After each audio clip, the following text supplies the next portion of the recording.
नमस्कार।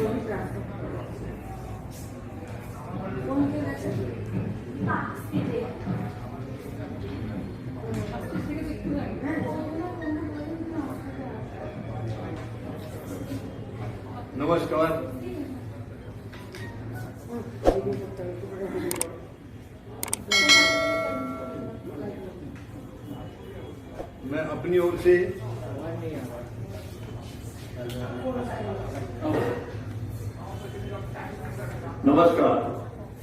मैं अपनी तरफ से और आपकी अपनी फौजी जनता पार्टी की तरफ से आज दिनांक 12 जनवरी 2021 को वेस्ट बंगाल की तथा आदरणीय गुरुदेव जी श्री रविंद्रनाथ टैगोर जी, स्वामी विवेकानंद जी, नेताजी सुभाष चंद्र जी की पवित्र भूमि कोलकाता को नमन करते हुए आप सबका स्वागत करता हूं, अभिनंदन करता हूं। खास करके हमारे जो सहयोगी इस कार्यक्रम में आए हैं, इनके अलावा हमारे मीडिया के जितने भाई बहन हैं, मैं उनका तहे दिल से स्वागत करता हूं, क्योंकि मीडिया हमारे देश का चौथा स्तंभ कहलाता है और मीडिया अगर सजग है तो देश की कभी कोई हानि हो नहीं सकती है, कभी कोई दिक्कत आ नहीं सकती। हालांकि थोड़ा सा पिछले कुछ समय से पता नहीं क्या कारण है, हमारे मीडिया के भाई कहीं कुछ एक अपनी जिम्मेदारियों से थोड़ा सा भटक रहे हैं, वो थोड़ा सा दिक्कत है हमें, लेकिन कोई बात नहीं। जो आए हैं वो डेडिकेटेड हैं, डेफिनेट कॉज के लिए आए हैं, तो मैं आपका अभिनंदन करता हूं, स्वागत करता हूं। आज का ये कार्यक्रम हमारा वैसे हमने किसानों के सपोर्ट में रखा है। आपको सबको पता है, पूरे देश को पता है, देश को ही नहीं बल्कि दुनिया को पता है कि भारतवर्ष में किसानों की आज क्या हालत हो रही है, किस हालात में किसान खड़े हैं। तो हम उनको समर्थन करने के लिए दिल्ली में हम के कार्यक्रम में हर रोज 5-6 घंटे कम से कम हाजिर होते हैं। उसी कड़ी को आगे बढ़ाते हुए, क्योंकि देश भर से 140 करोड़ लोगों का किसानों को समर्थन मिल रहा है, उसी कड़ी को आगे बढ़ाते हुए आज हम वेस्ट बंगाल की पवित्र भूमि पर किसानों के समर्थन के लिए आए हैं। आप सबसे निवेदन करने आए हैं कि हम सबको किसानों के साथ खड़ा होना पड़ेगा, क्योंकि किसान बचेगा तभी देश बचेगा। मैं आगे इससे पहले कुछ कहूं, थोड़ा सा आजादी से पहले और आजादी के बाद वाले भारत के बारे में कुछ कहना चाहूंगा। आजादी से पहले वाले भारत में एक सच्चाई थी, प्यार मोहब्बत थी, भाईचारा था, संस्कार थे, हमारे बहुत अच्छे संस्कार थे, एक दूसरे के प्रति त्याग की भावना थी, समर्पण की भावना थी। लेकिन आजादी के बाद वाले भारत से ये सब बातें गायब नजर आ रही हैं। ये दुखद है, ये दुखद है। क्या आप जानते हैं कि इसका एकमात्र कारण क्या है? जहां तक मैं समझता हूं, हमारी नकारात्मक राजनीति इसका एकमात्र कारण है। पिछले 73 साल से दुर्भाग्य है कि इस देश को एक जवाबदेह, एक डेडिकेटेड ऐसी कोई सरकार नहीं मिली है। ये हमारा दुर्भाग्य रहा है। उम्मीद करता हूं आज इस पवित्र भूमि से हम जो भी कमिटमेंट लेकर चलेंगे, शायद वो भारतवर्ष के लिए, केवल बंगाल के लिए नहीं, वेस्ट बंगाल के लिए नहीं, भारतवर्ष के लिए शायद एक मील का पत्थर साबित होगा, ऐसा मैं समझता हूं। आज जनता के प्रति सरकारों की कोई जवाबदेही नहीं है। देश को बांटा जा रहा है, जाति में, धर्म में, अमीरी और गरीबी में देश को बांटा जा रहा है, धर्म के नाम पर बांटा जा रहा है, नफरत फैलाई जा रही है। और जो राजनीतिज्ञ हैं वो राजनीति नहीं कर रहे हैं, वो दुकानें चला रहे हैं, व्यापार चला रहे हैं, राजनीति की आड़ में अपना व्यापार चला रहे हैं। जिस चीज के लिए वो वहां गए हैं उस काम को नहीं कर रहे हैं। देखिए, अभी तक तो वैसे लोग चुन के भेजते थे, ऐसा हम लोग सब देखते थे, सुनते थे, मगर अब दुर्भाग्य की बात है कि पिछले कुछ दिन से सच में ईवीएम मशीन की जो इंट्रोडक्शन हुई है, सारा काम, सारा चुनाव उसी के ऊपर निर्भर हो गया। इससे बड़ा देश का दुर्भाग्य और हो नहीं सकता है। यानी भ्रष्टाचार लगातार बढ़ता जा रहा है, राजनीति वाले लगातार उसके अंदर चूर हैं, वो देश की जनता के दुख सुख के बारे में कभी कुछ नहीं सोचते हैं। मतदाताओं को एक किस्म से नकार दिया गया है।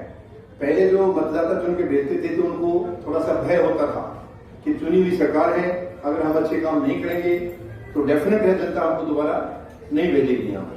आज वो भय मुक्त हो गए बिल्कुल ईवीएम की वजह से। वो बटन दबाते हैं और वहां से वोट निकलती हैं। तो बटन के माध्यम से सरकार अगर रहेगी तो आगे आगे देश का और बुराई होगा। यानी आज प्रजातंत्र को अथवा हमारे संविधान को खत्म करने की गहरी साजिश रची जा रही है, लेकिन बहुत हो चुका है, अब और नहीं। अब हम लोग इसको बर्दाश्त नहीं करेंगे। आगे देश की जनता को इसे रोकना होगा। सब देशवासियों को, हमको 140 करोड़ लोगों को मिलकर इसे रोकना होगा। ये बेहद गंभीर समस्या है और हमें इसका समाधान तुरंत करना होगा।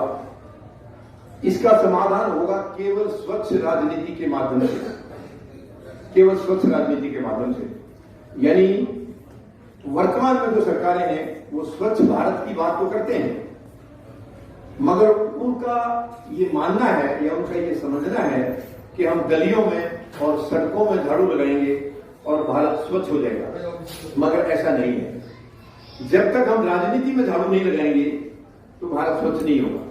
हमें अगर भारत को स्वच्छ करना है, इस पवित्र भूमि को, भारत माता को सचमुच हमें बचाना है, इसकी रक्षा करनी है, तो हमें राजनीति में झाड़ू लगाना होगा। पूरे देशवासियों को यह कमिटमेंट लेना होगा कि हम राजनीति में झाड़ू लगाएंगे तभी स्वच्छ होगा। यानी इसी काम को करने के लिए, एक स्वच्छ राजनीति को स्थापित करने के लिए ही आपकी अपनी फौजी जनता पार्टी का जन्म हुआ है। फौजी जनता पार्टी का मतलब है फौजी और देश की जनता। फौजियों ने लीड लिया है। देखिए फौजी, मैं ये नहीं कह रहा हूं कि देश में लीड लेने लायक और लोग, पूरे 140 करोड़ लोग में एक से एक जज्बे वाले हैं, लेकिन क्योंकि सेना का एक रोल अलग किस्म का होता है, हम लोग वहां पर देश की रक्षा करते हैं सरहदों पे, तो थोड़ा वहां का जज्बा अलग होता है।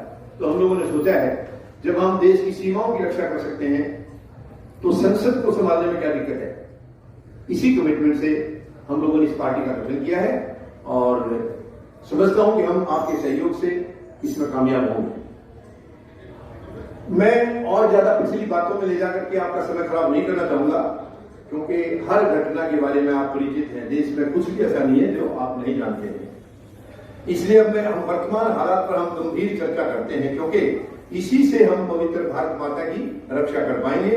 और ये हम सबका सौभाग्य है कि इस पवित्र मुहिम की शुरुआत हम नेताजी सुभाष चंद्र जी बोस जी की पवित्र भूमि कोलकाता से कर रहे हैं। ये हमारा सौभाग्य है। मैं आप सबका ध्यान केवल ताजा एवं गंभीर हालातों की तरफ आकर्षित करना चाहूंगा, जिसमें हमारे सभी प्रदेशों के भाई बहन एवं बच्चे बेहद पीड़ित रहे हैं। अर्थात आप सब ने बहुत ज्यादा दर्द अथवा पीड़ा झेली है। वर्तमान एक कोरोना संकट, एक महामारी देश में ही नहीं पूरे विश्व में आई थी, और अगर मैं ये कहूं कि ये हमारे देश में एक बहुत बड़ी लापरवाही की गई है तो ये बात कहीं से भी गलत नहीं होगी। मैं विश्वास दिलाना चाहता हूं, जो सिचुएशन हमने देखी है, जो हालात देखे हैं हमारे देश में, अगर सरकार गंभीर नहीं होती तो ये कोरोना का संकट भारतवर्ष में नहीं आता, बिल्कुल नहीं आता। ये सरकार की लापरवाही की वजह से हुआ है। और हम सरकार को भी हमने कई बार कई माध्यमों से कहा है कि आप अगर बहस करना चाहते हैं तो किसी चैनल पर आइए, आधा घंटा हमारे साथ, हम आपको सच्चाई से अवगत कराएंगे जिसको आप छिपा रहे हैं। 30 जनवरी को पहला केस हमारे देश में आया था वुहान से केरला में। 31 जनवरी, 1 फरवरी, 2 फरवरी तक कोई भी केस नहीं। 3 फरवरी को फिर 2 केस आए, वो भी वुहान से केरला में। अगर देश की सरकार, देश के माननीय प्रधानमंत्री महोदय अगर उस दिन जागते तो ये कोरोना का संकट हम लोगों को बिल्कुल नजदीक नहीं आता, हमारे बिल्कुल नहीं आता। मैं दावे के साथ कह सकता हूं कि सरकार की लापरवाही थी। इसके पीछे मंशा क्या थी वो खुद जानते हैं। क्या उनमें सोच की, समझ की कमी थी, या इसके पीछे कोई मकसद था? एक मकसद ये भी था, अगर ये उसी तरह अंतरराष्ट्रीय जर्नी को बंद कर देते, विदेशों से आवाजाही बंद कर देते, तो ये केस आगे नहीं बढ़ते, मुझे विश्वास है। लेकिन वो सरकार ने नहीं किया। शायद अमेरिका के राष्ट्रपति महोदय को यहां आना था 24 फरवरी को, हो सकता है इसके लिए प्रधानमंत्री ज्यादा गंभीर देश की समस्याओं की तरफ नहीं हुए होंगे, मैं ऐसा समझता हूं। लेकिन क्या ट्रंप का विजिट हमारे लिए जरूरी था या हमारी जनता की रक्षा करनी जरूरी था? ये सरकार को देखना चाहिए था कि उस वक्त की रिक्वायरमेंट क्या है, मगर सरकार उसमें फेल रही, नहीं देखा सरकार ने। लेकिन अमेरिका के राष्ट्रपति महोदय जब चले गए, उनके जाने के बाद भी सरकार 1 महीने तक सोती रही। 24 फरवरी को वो आए थे अहमदाबाद में, और हमें ऐसा पता चला, मेरे पास प्रमाण नहीं है, पता चला था कि जो उनके साथ अमेरिका से जो आए थे भाई हमारे, मतलब वहां से जो उन्होंने इसमें हिस्सा लिया था, उनमें कुछ कोरोना पॉजिटिव थे। मेरे पास प्रमाण नहीं है, लेकिन मैंने सुना है कोरोना पॉजिटिव थे। अहमदाबाद के मोटेरा स्टेडियम में प्रोग्राम हुआ था, लाखों लोग थे, और उसके बाद अहमदाबाद स्टेडियम में क्या हालत हुई है इस बीमारी की, सबको पता है। ट्रंप साहब वहां से गए आगरा में, और आगरा में भी इस बीमारी ने भयंकर रूप धारण किया था। चलिए, जब वो चले गए उसके बाद भी संभल जाते। अगर ये संभले होते, ना कोरोना था, ना कोई लॉकडाउन होता, ना किसी की रोजगार जाता, कोई नौकरियां नहीं जाती, किसी भाई की मौत का किसी को शिकार नहीं होना पड़ता। मैं कहता हूं कि सरकार की बहुत बड़ी लापरवाही रही है, और लापरवाही का नतीजा लोगों ने भुगता है। इसके बाद देखिए, 24 फरवरी के बाद 24 मार्च तक प्रधानमंत्री महोदय फिर भी कहीं प्रकट नहीं हुए, फिर भी कहीं सामने नहीं आए, फिर भी देश की उन्होंने कोई चिंता नहीं की। ये बहुत दुखद है। प्रधानमंत्री की एक जिम्मेवारी होती है देश को आगे ले जाना, देश की दुख दर्द को समझना, मगर इन्होंने नागरिकों के दुख दर्द की तरफ कभी ध्यान नहीं दिया। मैं देखिए, जो भी बात आपको कह रहा हूं वो सच्चाई और प्रमाण के साथ कहूंगा। मैं किसी का विरोध करने के लिए यहां एक शब्द भी नहीं कहूंगा। मैं आपको दावे के साथ कह सकता हूं, कोई भी शब्द ऐसा नहीं कहूंगा जो गलत होगा या किसी की शान के खिलाफ होगा। मैं वो कहूंगा जो सच्चाई है, और सच्चाई को कहना पड़ेगा। देश किसी के हवाले ऐसे नहीं किया जा सकता कि वो अपनी मनमानी चलाएं, मनमानी से देश या प्रदेश को चलाएं, ऐसा नहीं है। 24 मार्च को प्रधानमंत्री महोदय, पहले इन्होंने 19 मार्च को एक भाषण दिया, और 22 मार्च के लिए एक दिन का जनता कर्फ्यू रखा। तो प्रधानमंत्री को इतनी बुद्धि तो होनी चाहिए थी, इतनी समझ तो होनी चाहिए थी कि उस वक्त उनको ये महसूस होना चाहिए था कि इस एक दिन के कर्फ्यू से काम चलने वाला नहीं है। उसी दिन ये आगाह कर देते कि विदिन ए वीक, 5 दिन 6 दिन में हम लोग कोई कड़े फैसले लेंगे, आप लोग अपने घर जाना होगा, जो जो जाना चाहते हैं चले जाइए। तो 5-6 दिन में लोग अपने अपने घर पहुंच जाते, हिफाजत से सुरक्षित पहुंच जाते, आगे चिंता नहीं आती। लेकिन प्रधानमंत्री महोदय ऐसा करने में चूक गए। 24 मार्च को अचानक आते हैं, 8 बजे देश को भाषण कर रहे हैं, और उसी रात 12 बजे से इन्होंने लॉकडाउन कर दिया। ठीक है, इस देश में कुछ भाई ऐसे हैं जिनकी दाल रोटी आराम से चल रही है, कोई पेंशन आ रही है या कुछ और उनके व्यापार ठीक ठाक चल रहे हैं। लेकिन ये प्रधानमंत्री महोदय भूल गए कि बहुत सारी आबादी हमारी ऐसी है, वो सुबह काम करने जाएंगे, मजदूरी करने जाएंगे, शाम तक कुछ कमा कर लाएंगे तो उनके घर में चूल्हा जलेगा, वरना नहीं। उनका कौन सोचेगा? ये प्रधानमंत्री महोदय को सोचना चाहिए था, ये उनकी जिम्मेवारी थी, मगर वो फेल हो गए अपनी जिम्मेवारी में। दुखद है, ये दुखद है, बुरी तरह से वो चूके हैं, जिम्मेवारी निभाने में फेल हुए हैं। ये दुर्भाग्यपूर्ण है, दुर्भाग्यपूर्ण है, ऐसा नहीं होना चाहिए था। अचानक से लॉकडाउन कर दिया, सब कुछ बंद हो गया, काम धंधे बंद हो गए, मजदूरी कहीं किसी की नहीं, और उस वक्त जो अफरा तफरी मची है वो किसी से छिपी नहीं है, किसी से छिपी नहीं है। क्योंकि पूरे भारतवर्ष में हमारे एक दूसरे प्रांतों में हमारे भाई बहन बच्चे हमारे काम करते हैं, मजदूरी करते हैं या और काम करते हैं। तो उन्होंने सोचा जब हमारा काम ही नहीं है तो हम खाएंगे क्या, और वो तुरंत अपने घरों के लिए निकल लिए। कोई साधन नहीं थे, कोई पैदल निकला, कोई साइकिल से निकला, पूरी अफरा तफरी मची है। जिस मकसद से लॉकडाउन लगा था वो मकसद पूरी तरह से फेल हो गया, कोई मकसद नहीं था। तो यहाँ पर सरकार की बुद्धि में बहुत बड़ी कमी हमें नजर आई है। बहुत बड़ी चिंता की बात है कि जिनको देश को संभालना पड़ता है वो देश को नहीं संभाल पाए, लापरवाही की वजह से। तो देखा जाए तो इससे बड़ी लापरवाही कुछ नहीं हो सकती है। बहुत दुख की बात है, जितने लोग उस दौरान मरे हैं वो कुदरती मौत नहीं मरे हैं, वो सरकार की लापरवाही से मरे हैं, सरकार की लापरवाही से। मैंने इसके लिए PIL दे रखा है, कभी एक्सेप्ट नहीं हुआ है कि वो इनकी जिम्मेवारी इनकी सरकार की है, वो लापरवाही से मरे। दुर्भाग्यपूर्ण है ये। देश का प्रधानमंत्री या देश की सरकार देश की भलाई के लिए होती है, वो इसमें चूक गए हैं।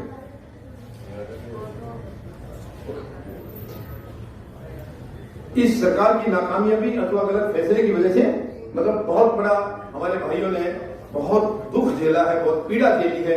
कितने लोग रास्ते में एक्सीडेंट से मर गए हैं, कितनी बहनें हमारी जिनको प्रसव पीड़ा थी रास्ते में डिलीवरी हुई है उनके बच्चों की। कई महिलाएं एक बच्चे को उंगली पकड़े हुए हैं, एक बच्चा गोद में है, उसको लेकर सड़कों पर चल रही हैं। आपने देखा होगा एक जगह वो पटरी पर सोए हुए थे रात को। अब ये बेचारे सीधे साधे होते हैं, जो हमारे भाई जो कुछ पढ़े लिखे कम हैं या अनपढ़ हैं, उनको नहीं मालूम, उनको सुनो, उनको ये लगा कि जब कुछ भी नहीं चल रहा है तो रेल की पटरी पर क्या आएगा। उनको ध्यान में नहीं रहा कि गुड्स ट्रेन भी चलती है, माल गाड़ी जो है वो भी चलती है, और उस गाड़ी ने उनको कुचल दिया। ये बहुत बहुत बड़ी लापरवाही थी, बहुत बड़ी लापरवाही थी।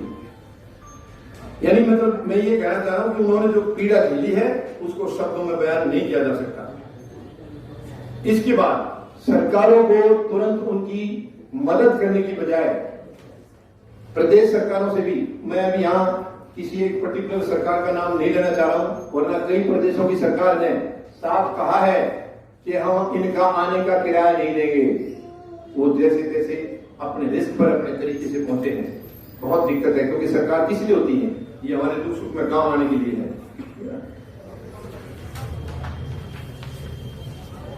आज देश हमारा पूरी तरह से निजीकरण की तरफ बढ़ रहा है। निजीकरण बहुत दुर्भाग्य की बात है। 73 साल में जो कुछ इस देश में बनाया गया था, मैं फिर कह रहा हूं, मैं किसी सरकार को सर्टिफिकेट नहीं दे रहा हूं कि उन्होंने बहुत अच्छा काम किया, इन्होंने काम खराब किया, लेकिन जो भी है फिर भी देश में बहुत कुछ बना है। भ्रष्टाचार भी हुए हैं, लेकिन बहुत कुछ बना है। वर्तमान सरकार का 6.5 साल का मुझे आज तक कोई चीज ऐसी नजर नहीं आई कि इन्होंने ये एक चीज बनाई है। केवल इन्होंने बेचा है। निजीकरण क्यों? कुछ चंद उद्योग घरानों को फायदा देने के लिए। ये बहुत दुखद है। मुझे कोई झिझक नहीं है उनका नाम लेने में। 3 उद्योग घराने देश में हैं, मुकेश अंबानी, अनिल अंबानी, गौतम अडानी। ये तीनों उद्योग घरानों को फायदा देने के लिए ये सरकार, जब इन्होंने शपथ ली थी, कितनी दुख की बात है, प्रधानमंत्री महोदय ने जियो का लॉन्च किया था, उसमें ये ब्रांड एम्बेसडर का काम किया इन्होंने। आप सबने फोटो देखी होगी इनको। ये प्रधानमंत्री का काम नहीं है किसी प्राइवेट फंक्शन में जाके वहां फोटो खिंचवाना। और देश की जो हमारे टेलीकॉम महकमे उनकी क्या हालत हो रही है, वो डूबते जा रहे हैं, ये डूबते जा रहे हैं, और ये प्राइवेटों को उठाने लगे। तो ये देश को किस तरफ ले जा रहे हैं, मैं कुछ कह नहीं सकता हूं, कुछ कह नहीं पा रहा हूं। ये सब आप सबको, मीडिया के भाई अच्छी तरह जानते हैं। अब दूसरी बात आप देखिए, यानी वर्तमान एक और गंभीर संकट, इन्होंने जो हमारा मॉनसून सत्र था, उस टाइम भी कोरोना था, काफी केसेस थे, उस सत्र को बंद नहीं किया। वो सत्र आया क्योंकि उस सत्र के दौरान रात के अंधेरे में कोरोना की छाया में 3 काले कानून कृषि के लिए इनको लाने थे। बिना किसी की सहमति, बिना किसी से चर्चा किए, बिना किसी से बात किए, जिनको देने थे या जिसको वो इफेक्ट हो रहे थे, उनसे कोई चर्चा नहीं की, और रात के अंधेरे में ये कानून लेके आए। मुझे नहीं लगता कोई ऐसी इमरजेंसी थी, कोई देश की सीमाओं के ऊपर कोई हमला नहीं हो रहा था जो रातों रात फैसला लेना पड़ा। ये कृषि कानून अगर इतने अच्छे थे तो ये बाद में भी आ सकते थे, अगर अच्छे थे तो। नहीं पूछा गया। जब कानून आ गए और किसानों ने विरोध किया, 2 महीने तक किसान पंजाब और हरियाणा में सड़कों पर बैठे रहे। सरकारों को नजर नहीं आया, सरकारों को उनकी आवाजें सुनाई नहीं दी। तो इन्होंने सोचा, किसानों ने, क्योंकि फासला ज्यादा है, पंजाब और हरियाणा से दिल्ली का फासला ज्यादा है, शायद आवाज नहीं पहुंच रही है, या रोशनी कमजोर होगी सरकार की, दिख नहीं रहा है। उन्होंने सोचा वो कोई उग्रवाद फैलाने नहीं आए हैं किसान। किसानों ने दिल्ली की तरफ कूच किया था, उग्रवाद फैलाने नहीं, अपनी आवाज केवल सरकार तक सुनाने के लिए वहां से निकले हैं। दुख की बात है, रास्ते में एक हरियाणा की सरकार आती है, श्रीमान खट्टर साहब, उन्होंने सड़कें खुदवा दी, गड्ढे खुदवा दिए सड़क में, पानी की बौछारें छोड़ी इनके ऊपर, आंसू गैस छोड़ी गई। ठंड के मौसम में बुजुर्ग भी थे, महिलाएं भी थी, बच्चे भी थे, उसमें शर्म आई थी। क्या वो हमारे दुश्मन है? वो दुश्मन है क्या? बहुत। और अब मैं आपको विश्वास दिलाता हूं, जो गड्ढे खोदे थे वो गड्ढे इनकी कब्र बनेंगे। ये छोटी मानसिकता वाली सरकार की कब्र बनेगी वो, क्योंकि किसान को छेड़ा है इन्होंने। इन्होंने क्या सोचा है कि हम सब कुछ बेचते जा रहे 6.5 साल से, कोई कुछ बोलता ही नहीं है, तो ये शेर की तरह सीना तान करके बेचते रहे। आखिर में इनकी अचानक जमींदार की, किसान की जमीन के ऊपर गई कि जमीन को बेचते हैं यार, ताकि कुछ बचेगा ही नहीं। और ये अंडर एस्टिमेट कर गई, किसानों की बात को किसानों के इस वर्ग को इन्होंने अंडर एस्टिमेट किया। इनको नहीं पता था कि इनकी ताकत क्या है। देखिए, किसान हमारा बहुत सीधा है, बहुत सीधा है, भोला वाला है, मगर वो मूर्ख नहीं है। सरकारों ने सोचा जैसे बाकी जनता कोई कुछ नहीं बोला, यार ये भी क्या बोलेंगे, ये तो अनपढ़ आदमी है। नहीं, वो अनपढ़ नहीं है। पहले जरूर कम पढ़े लिखे होते थे, आजकल सारे किसान तकरीबन पढ़े लिखे हैं। क्यों? इन सरकार की वजह से। इन सरकार ने, ये वर्तमान सरकार ने बोला था 2-2 करोड़ नौकरियां हर साल देंगे। मैं पूछना चाहता हूं, कहां गई वो नौकरियां? देने की बजाय छीनी गई नौकरियां। नौकरियां खत्म हुई हैं, ये भूल गए देने का वादा, नौकरियां छीनी है। तो जो किसानों के बच्चे थे उन्होंने सोचा कोई बात नहीं, हमारे माँ बाप खेती करते आए हैं, वो अपने तरीके से कर रहे थे, हम आधुनिक तरीकों से करेंगे। पढ़े लिखे बच्चे हैं, तो आज किसान पढ़े लिखे हैं, मगर सरकारों ने सोचा वो पहले की तरह अनपढ़ होंगे। तो वो सब समझते हैं, किसी कानूनों का मीनिंग उनको आता है, लेकिन सरकार समझती है कि ये लोग पढ़े लिखे, बाकी सब अनपढ़ हैं। और उसी कोशिश में जब वो यहां पहुंचे, वो सब बाधाओं को पार करते हुए दिल्ली पहुंच गए। जब दिल्ली बॉर्डर तक आए तो सरकार ने उनको आगे नहीं आने दिया, उनको बॉर्डर पर रोक दिया। उन्होंने बॉर्डर पर ही अपना निर्णय जमा दिया। अब आज कई हमारे दुख की बात है, कुछ मीडिया भाइयों ने कहा है कि ये रास्ता रोक के बैठे हैं, ये सरहदों पर बैठे हैं रास्ता रोक के। नहीं, मैं उनको बताना चाहूंगा, आप अपने अंदर झांकिए, वो किसी का रास्ता रोक के नहीं बैठे हैं, सरकार ने बिठाया उनको मजबूर किया गया है। वो कोई, देखिए, आप देखिए 48 दिन हो गए आज, 48 दिन में आपको एक भी कोई केस ऐसा सुना हो कि किसानों ने किसी के साथ बदतमीजी की, झगड़ा किया? कुछ भी नहीं है, शांति से बैठे हैं। और इतनी कड़ाके की ठंड है, लगातार बारिशें हो रही है। हम 7-7, 8-8, हमारी पूरी टीम, हमारी विजिट भी पूरी टीम हमारी 8-8 घंटे हम उनके साथ बैठते हैं, किसानों के साथ। वो नजारा जो हमने देखा है, आप सब मीडिया में तो देखते हैं, खबरों में आप देखते हैं, हमने तो आंखों से देखा है, उनके तंबू में खड़े होकर देखा है। ऊपर से पानी गिर रहा है, रजाई भीग रही है, गद्दे भीग रहे हैं, फिर भी किसान डटा है, हौसले नहीं छोड़े उन्होंने, हौसले नहीं छोड़े, तकलीफें झेली हैं। जहां खाना बन रहा है वो पानी गिरने लगा, तंबू लगाया, तंबू गीला हो गया, पानी गिरा, उन्होंने फिर वाटर प्रूफ तंबू लगाए। और अब धीरे धीरे जब सरकार के साथ 8 मीटिंगें हो चुकी थी और तारीख पर तारीख केवल मिल रही है, उनको कोई फैसला नहीं मिला, तारीख पर तारीख। मुझे नहीं समझ पा रहा सरकार में बुद्धि या समझ कहां चली गई होगी। सरकार तो देखिए, सरकार जो भी होती है, यही समझा जाता है हमारे प्रांत में या देश में सबसे ज्यादा काबिल है जो वहां बैठे हैं, प्रशासन को चला रहे हैं, वो हम सबका ध्यान रख रहे हैं, ऐसा समझा जाता है। लेकिन ये वर्तमान जो नेतृत्व हमें मिला है, ये बिल्कुल नकारात्मक है। इसको देश की जनता से कोई लेना देना नहीं है, केवल 3 उद्योग घरानों का हित इनको देखना है और उसी में लगे हैं। पूरा देश इकट्ठा खड़ा है और इनको कह रहे हैं ये नकली किसान है, नकली किसान है। मैंने यहां तक कहा है, मैंने कई बार अपने इंटरव्यू में कहा है कि सरकार को मेरा निवेदन है, साथ साथ चुनौती भी है। अगर आप कह रहे हैं कि ये नकली किसान बैठे हैं बॉर्डरों के ऊपर, असली किसान कानूनों के हक में है, ऐसे इन्होंने कहा है। वो कहते हैं ये बहकाए हुए हैं, बहकाए हुए नहीं है, वो किसी राजनीति, देखिए मैं 8 घंटे रहता हूं, मगर मुझे भी कभी उन्होंने स्टेज साझा नहीं करने दिया आज तक, जबकि हमारे प्रेम है, मैं भी किसान हूं। देखिए, जवान और किसान चाह के भी अलग नहीं हो सकते। किसान का ही बेटा है जवान, जो सेना में है वो किसान के बेटे हैं, गरीब के बेटे हैं, मजदूर के बेटे हैं। किसी उद्योग घराने का बेटा आपको नहीं मिलेगा सेना में, या किसी पॉलिटिशियन का बेटा वहां नहीं मिलेगा। तो हमारे बच्चे हैं, सुरक्षा बलों में भी हमारे बच्चे हैं।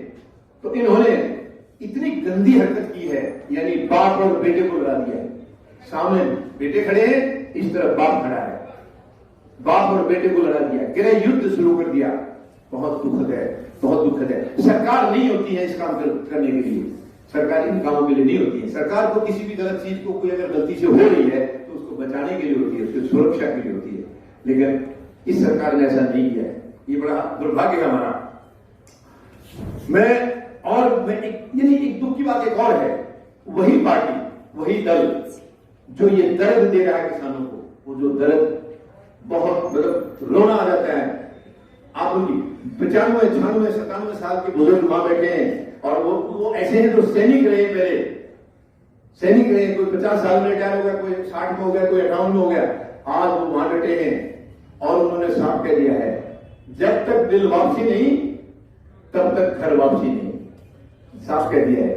और सरकार डटी है कि हम बिल वापस नहीं लेंगे, सुझाव पर सुझाव दे रहे हैं उन्होंने। और ये किसान कुछ लेने नहीं आए हैं, मांगने नहीं आए हैं, ये देने आए हैं, ये सरकार को देने आए हैं।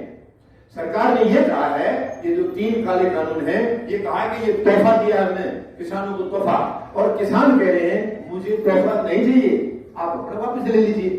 वो केवल तोहफा वापस करने आए, मांगने नहीं आए। लेकिन सरकार अड़ी है जिद पर। तो इसका एक ही कारण है, इनका काला मुंह होता दिखाई दे रहा है इनको उद्योग घरानों की तरफ से, क्योंकि इन्होंने कमिटमेंट करके रखा है, आप दौलत हमारे ऊपर लौटाइए, हम भारतवर्ष को आपके हवाले कर देंगे। मगर नहीं, 140 करोड़ लोगों का देश ऐसे नहीं होने देगा। भारत की जनता ऐसा नहीं होने देगी। नेताजी सुभाष चंद्र की भूमि से हम इस मुहिम की शुरुआत कर रहे हैं। नेताजी का चरित्र किसी से छिपा नहीं है, किसी से छिपा नहीं है। और नेताजी अगर रहे होते कहीं भी, वो कैसे कैसे रहे उस विषय में मैं नहीं जाना चाहूंगा, लेकिन अगर उन्होंने सरकार का नेतृत्व किया था तो आज देश पता नहीं कहां होता। ये हमारे लिए दुर्भाग्य की बात है, दुर्भाग्य की बात है। अब मैं आपसे निवेदन करूंगा, देखिए मैं जहां तक समझता हूं, मुझे बंगाल के सभी भाइयों, मैं जो भी लिख रहा हूं आत्मा से लिख रहे हैं, सच्चाई लिखी है जो मैंने समझा है आज तक। सेना में भी मेरे साथ बंगाल के बहुत भाई बहन हमारे साथ रहे हैं। मैं आपको जो भी शब्द कहूंगा, जो मेरी आत्मा की आवाज होगी, मैं केवल दिखाने के लिए या किसी का विरोध करने के लिए नहीं कहूंगा एक शब्द भी। हम ओछी राजनीति या ओछा कोई काम करने नहीं आए हैं। शुद्ध बात करेंगे, स्वच्छ बात करेंगे, किसी की शान के खिलाफ हम कुछ भी नहीं बोलेंगे। वही बोलेंगे जो हो रहा है, जो सामने दिख रहा है। वो सरकार जो पीड़ा दे रही है किसान को, वो बंगाल में आके भाषण कर रहे हैं कि हम कम से कम 200 सीटें जीत करके सरकार बनाएंगे। मैं बंगाल के भाई बहनों से निवेदन करता हूं, अगर ऐसा हुआ वो आमार सोनार बांग्ला को बर्बाद कर देंगे, बर्बाद कर देंगे। ऐसा आपको बचाना है। मतलब हमारा वेस्ट बंगाल, बंगाल की जो सुंदर धरती है, पवित्र धरती है, टैगोर साहब की धरती है, सुभाष चंद्र बोस जी की धरती है, विवेकानंद जी की धरती है, मंगल पांडे जी, देखिए कैसे कैसे महान शहीद यहां से हुए। हम उनकी शहादत को नमन करें और इस प्रदेश को बचाएं। मैं यही आपसे ये निवेदन कर रहा हूं कि हमें इसको बचाना है। अभी आपके सामने विधानसभा चुनाव बहुत जल्दी आने वाले हैं, बहुत जल्दी। आपके सामने ये सुनहरा मौका है कि आप स्वच्छ राजनीति की शुरुआत बंगाल की पवित्र भूमि से करें। समस्त देश में, समस्त भारतवर्ष में यहां का संदेश जाएगा। और ये मैं समझता हूं वेस्ट बंगाल की बहुत ही, मैं समझता हूं मुझे गर्व की बात होगी कि इस पवित्र भूमि से पूरे देश में एक स्वच्छ राजनीति का संदेश जाएगा। ये देश का एक रिकॉर्ड होगा। 73 साल में जो आज तक नहीं हुआ है वो काम इस पवित्र भूमि से होगा। हम जो गलत ताकतें हैं, असंवैधानिक ताकतें जो हैं, हमको उनको बाहर का रास्ता दिखाना है, बाहर का। देखिए मैं अगर उस पार्टी या उस सरकार के लिए बोल रहा हूं, मैं किसी को सर्टिफिकेट नहीं दे रहा हूं कि ये खराब वो अच्छा, नहीं, आप सब जानते हैं, सब जानते हैं आप। मैं लेकिन ये कह रहा हूं कि इनसे खतरनाक देश के अंदर आज कोई भी पार्टी नहीं है। जो ये लोग अब आने की कोशिश कर रहे हैं, इनसे करके वहां भेजने होंगे सच्चे जनप्रतिनिधि। अभी 73 साल में आज एक भी वहां जनप्रतिनिधि नहीं है, वो सारे पार्टी प्रतिनिधि हैं। पार्टियां कैंडिडेट को स्थापित करती हैं, पार्टियां, जबकि कैंडिडेट को स्थापित करना, उसका चयन करना, वो केवल जनता का काम है, विधानसभा क्षेत्र का काम है। आप देखिए, मैं एक छोटी सी बात आपसे पूछता हूं। मैं आपके किसी के भी घर में आके आपके बच्चों से कहूं, बेटे आपके घर की बहुत तरक्की हो सकती थी, मगर आपके पापा जी परिवार के मुखिया की जिम्मेदारी सही नहीं निभा रहे हैं, आप मुझे परिवार का मुखिया बना दीजिए। क्या वो बच्चा बना लेगा मुझे? कभी नहीं, कभी नहीं बनाएगा। यानी मैं आपके परिवार में मुखिया बनने आ गया, मुझे रिजेक्ट कर दिया गया। दूसरी सिचुएशन, मैं आपके गांव में आता हूं, पूरे गांव को इकट्ठा करके यही सवाल उनसे भी करूंगा, क्या आपके गांव को एक अच्छा अगर प्रधान या सरपंच आप जो कहते हैं, मुखिया, वो मिल जाए तो 4 चांद लग सकता है। आप मुझे मुखिया बना लीजिए, क्या वो गांव बनाएगा? मुझे नहीं बनाएगा, क्योंकि मुझे जानते ही नहीं, मेरा बैकग्राउंड जानते नहीं, मेरा चरित्र जानते नहीं। लेकिन इससे भयंकर सिचुएशन क्या है? तीसरी सिचुएशन, मैं आपके विधानसभा क्षेत्र में आऊंगा, मैं वहां से फटाक से नॉमिनेशन फॉर्म भर के, नामांकन भर के और मैं एमएलए बन जाऊंगा। करप्शन करूंगा, रिश्वत बांटूंगा, लेकिन मैं एमएलए बन जाऊंगा। मगर आपके परिवार के अंदर मैं मुखिया नहीं बन सका, आपके गांव का मुखिया नहीं बन सका, मैं लेकिन एमएलए बन गया। ये हमें गंभीरता से देखना होगा, इस पर हमें विचार करना होगा। हमें जिसको भी प्रतिनिधि को हम चुनते हैं उसके चरित्र की तरफ एक बार हमें देखना होगा, इसका बैकग्राउंड क्या रहा है। आज राजनीति में हम लोग ऐसा नहीं कर रहे हैं, ऐसा नहीं। हालांकि पिछले अभी कुछ सालों से एक किस्म से मतदाताओं की शक्ति को छीन लिया गया है, क्योंकि मतदाता जब चुन के भेजता था तो सरकारों को कुछ भय रहता था, थोड़ा डर रहता था। अब वो मशीन की वजह से वो डर खत्म हो गया। इनको मालूम है, यही कारण है जो किसानों की नहीं सुन रहे हैं, उसका कारण यही है क्योंकि सरकार को किसानों से क्या लेना है, वो दो घरानों से लेना है। दौलत पहले भी लिया, आगे भी मिलेगी, किसान कुछ देने के लिए किसान के पास है नहीं। लेकिन मैं साथ साथ प्रधानमंत्री महोदय का एक धन्यवाद भी करना चाहूंगा। ये 3 काले कानून लाके उन्होंने बहुत अच्छा काम किया है, बहुत अच्छा काम किया है। क्या काम किया है? देश को संगठित कर दिया। अगर ये कानून नहीं लाए होते अब तक ये देश जो बचा था शायद वो भी गिर गया होता। इन्होंने किसानों को इकट्ठा कर दिया। किसान हमारा कभी इकट्ठा नहीं होता, कभी संगठित नहीं होता था। अब किसान संगठित हो गए और किसानों के साथ 140 करोड़ लोग संगठित हो गए। ये कह रहे हैं कि वहां बहकाए हुए बैठे हैं, नकली किसान हैं। मैंने इनको ये चैलेंज किया है, आपके पास जो असली किसान है सरकार, आप उन असली किसानों को बॉर्डर पे भेजिए, सड़क पर भेजिए, हम गिनती करेंगे। और मैं विश्वास दिलाता हूं अगर गिनती इनकी ज्यादा होगी तो जो आज किसान बैठे हैं मैं उनके पैर पकड़ लूंगा, हाथ जोड़ूंगा, मैं उनको उठा दूंगा वहां से। मैं पूरे देश के सामने आपके माध्यम से ये अपना कमिटमेंट करता हूं। ये वक्तव्य मैं और समाज में कह रहा हूं। अगर सरकार के पास असली किसान है जो खरीद के जिनको पेश कर रहे हैं कि हमें ये कानून मंजूर है, बार बार स्टेटमेंट चला रहे हैं, ये अच्छे कानून है, किसान की भलाई के लिए है, तो उनको लाइए, इनकी बराबर में बिठा दीजिए। अगर वो अच्छे हैं, उनकी गिनती ज्यादा है, मैं अपने जो आज किसान भाई बैठे हैं मैं किसी भी तरह से विनती करके मैं उनको उठा दूंगा, ये विश्वास दिलाता हूं। लेकिन कोई आगे नहीं आया। मेरी बातें वहां तक पहुंच गई हैं मगर कोई अभी तक नहीं आया। कहां है वो? छिपा के को रखे। ये तो पूरा बैठा हुआ है ना चारों तरफ। आप देखिए 15-20 किलोमीटर का एरिया है, एक तरफ बॉर्डर से शुरू होकर 20 किलोमीटर 25 किलोमीटर तक ट्रैक्टर्स की लाइन है। पूरी जनता वहां, लाखों लोग बैठे हैं, लाखों ट्रैक्टर हैं। और अभी किसानों ने ये साफ कर दिया है कि हम रिपब्लिक डे परेड में ट्रैक्टर रैली करेंगे। लेकिन ये सरकार उसके ऊपर भी ओछी राजनीति कर रही है, घटिया राजनीति कर रही है। इन्होंने सुप्रीम कोर्ट में लगाई है, एप्लीकेशन लगाई है।